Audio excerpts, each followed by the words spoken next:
वृंदावन बिहारी, यहीं से भगवान ने गौमें चरानी प्रारंभ की। और जब गौमें चराने प्रारंभ की तो इनका एक नाम गोविंद, गोपाल भी पड़ गया। कंठ ने क्या किया, तम वत्सरूपणम भीक्षे वत्सयूथम गतम हरि, भगवान को मारने के लिए वत्सासुर को भेजा। लेकिन प्यारे एक निवेदन करूं, परमात्मा का सिद्धांत है, जो वो कहते हैं कि जो एक बार मुझे याद करता है उसे मैं 108 बार याद करता हूं। जो मेरी तरफ एक कदम आगे बढ़ाता है उस भक्त को अपनाने के लिए हम 60 कदम आगे बढ़ते हैं। और जो मुझसे विमुख हो जाता है उसके लिए मेरा पैर लोहे का स्तंभ हो जाता है। और जो एक बार मेरे दरवाजे आ जाता है उसकी दरवाजे वापसी के सारे रास्ते बंद, फिर वो वापस नहीं हो सकता, केवल एक बार आ जाए। तो कंस ने जितने भी भेजे वो एक भी लौटे ही भी नहीं गए। और चाहे तो ये मान लो कि कृष्ण का नाम ही खतरनाक है, कृष्ण के नीचे वो जो रावड़ी है कैसी है, ऐसी तो है। और इस तरह का कांटा जानते हो किसमें लगता है, मछली पकड़ने वाले की बंसी में। और उस बंसी में जब मछली फंस जाती है तो कितनी भी कोशिश कर ले, जब तक मछुआरा नहीं निकलता है तब तक नहीं निकलती है। उसी तरह संसार सागर में हमारे ऋषियों ने कृष्ण नाम की वंशी फेंक दी है। प्यारे अगर चाहो तो मछली बनकर अपनी जीव इसमें फंसा दो, क्योंकि सूखी मीन जहाँ नीर अगाधा अध्यम हरि शरण न एक बाधा। अब इतना नहीं, कुली से कठोर निठुर सोई छाती और सुने हर चरित न जो हर साथ, नर समान नहीं कौने उदेही सकल चराचर जाचत तेहि।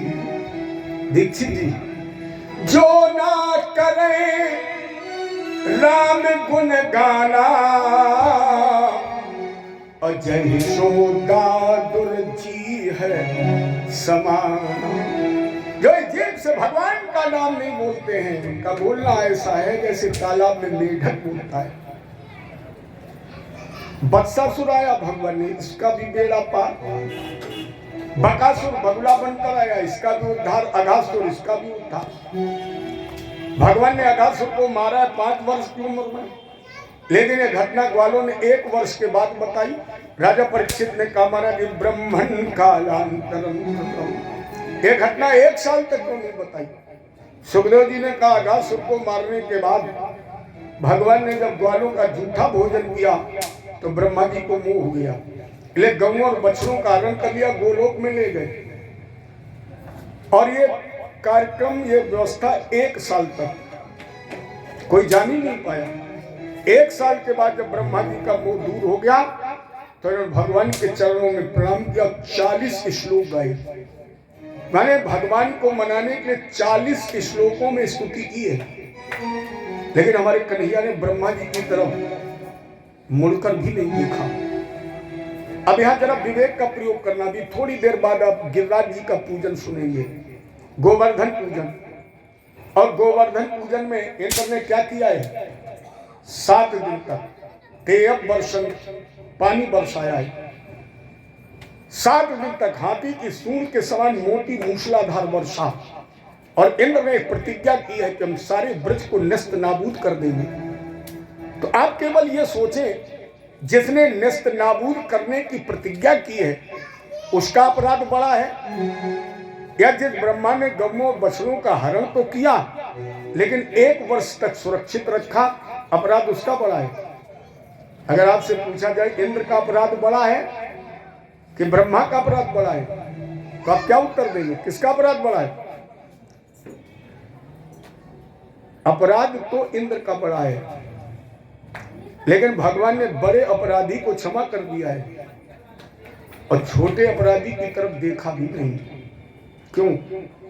भगवान ने कहा ब्रह्मा, अपराध तो तुम्हारा बहुत छोटा है, क्योंकि तुमने गौओं बछड़ों का हरण तो किया लेकिन सुरक्षित रखा, फिर क्षमा क्यों नहीं किया?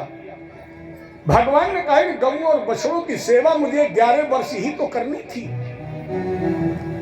लेकिन तुमने इस सेवा से मुझे 1 साल के लिए वंचित कर दिया। जो भक्त को भगवान से 1 साल के लिए विलग कर दे, उसका अपराध कितना भी छोटा क्यों ना हो, लेकिन हम उसे कभी क्षमा नहीं करते। इंद्र ने तो कृष्ण के अस्तित्व को ही नकार दिया, चुनौती दे दी, कृष्ण तुम बचा लो, हम सारे ब्रज को नष्ट कर देंगे। लेकिन भगवान प्रसन्न हो गए इंद्र पर। क्यों? भगवान ने कहा अपराध तो तुमने बहुत बड़ा किया है, लेकिन इंद्र उस अपराध में भी एक मेरा हित छुपा हुआ है। क्या? मैं रहता था इन गौओं ग्वालों और बछड़ों के साथ, लेकिन रात में मैं अलग हो जाता। लेकिन इंद्र उस अपराध में मेरा हित क्या है कि तुमने रात दिन भक्त और भगवान को इकट्ठा कर दिया है। अपराध ही सही, लेकिन जो भक्त और भगवान को 7 दिन और 7 रात इकट्ठा कर दे, उसका कितना भी बड़ा अपराध क्यों ना हो, लेकिन मैं उसे क्षमा कर देता हूं। ये इंद्र को क्षमा कर दिया। ब्रह्मा जी मनाते रहे, तब तक भगवान ने क्या किया, दूसरा ब्रह्मा का रूप बना लिया। अब ब्रह्मलोक में पहुंच गए। अंदर जाने से पहले पैरोदारों से कहा भैया आजकल भारत में नकली ब्रह्मा घूम रहे, इसलिए होशियार रहना, बहुत इमरजेंसी काम से अंदर जा रहे हैं। ये तो चले गए और उधर ब्रह्मा जी पूजा वूजा करके जैसे ब्रह्मलोक, अब इन्हें क्या पता क्या माया है, जैसे अंदर घुसने लगे, चौकीदार बोले ये 4 मुंह वाले रुको बाहर चलो। ब्रह्मा जी ने कहा पागल हो गए, ब्रह्मा है। चौकीदार बोले ठीक कहा, ब्रह्मा जी ने ठीक बताया कि नकली घूम रहे, ऐसा भेष बना के आए हो, हम तो धोखा खा जाते, चुप बन जाओ।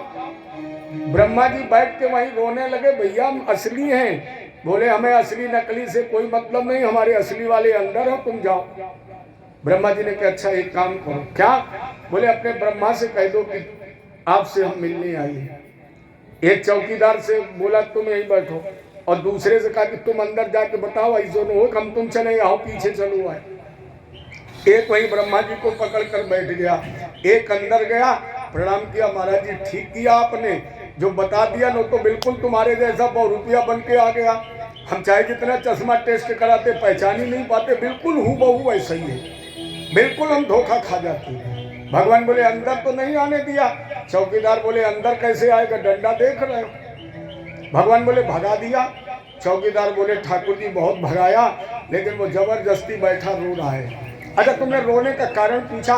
बोले वो केवल इतना कह रहा है कि हमें दर्शन करा दो। भगवान बोले तो जाओ, तुम बाहर जाओ, उसे अंदर भेज दो। और जैसे ब्रह्मा जी अंदर गए तो शांताकारम भुजग शयनम, वह ब्रह्मा नहीं थे, हमारे कन्हैया चतुर्भुजी रूप में शंख चक्र गदा पद्म, होठों पर मृदु मुस्कान, कोट सूर संप्रभ। ब्रह्मा जी ने कहा नवमीध्यते भ्रवपुषे तदिदंबराय अकुंजावतंश परिपिच्छल सन्मुखाय वन्यस्त्रजे कवल वेत्र विशाल वेणु लक्ष्मस्त्रिये मृदुपदे पशुपंखदाय। हे श्याम सुंदर, जिनके सर पर मुकुट का पंख शोभा पा रहा है, जिनके गले में गुंजाऊं, जिनके गले में बनमाल शोभा पा रही, बरहा पीडम नटवर बपु कर्णयो कर्णकारम विभ्रद्वास कनक कपिशम वैजंतीम चमालम। जिनके होठों पर वेणु मुरली, जिनके गले में बनमाल कितनी लंबी है कि गले में पड़ी हुई माला का नीचे वाला सिरा भगवान के पैर के अंगूठे से छूता है। आपका मुख तो श्याम की तरह मेघ है, कानों में गुंजाओं के कर्णभूषण है, जिससे आपके मुख की शोभा और निखर उठी है। आप नंद के दुलारे हैं, इसलिए हे नंद दुलारे, ये ब्रह्मा आपको प्रणाम करता है। मुझे क्षमा कर दो, मेरे अपराध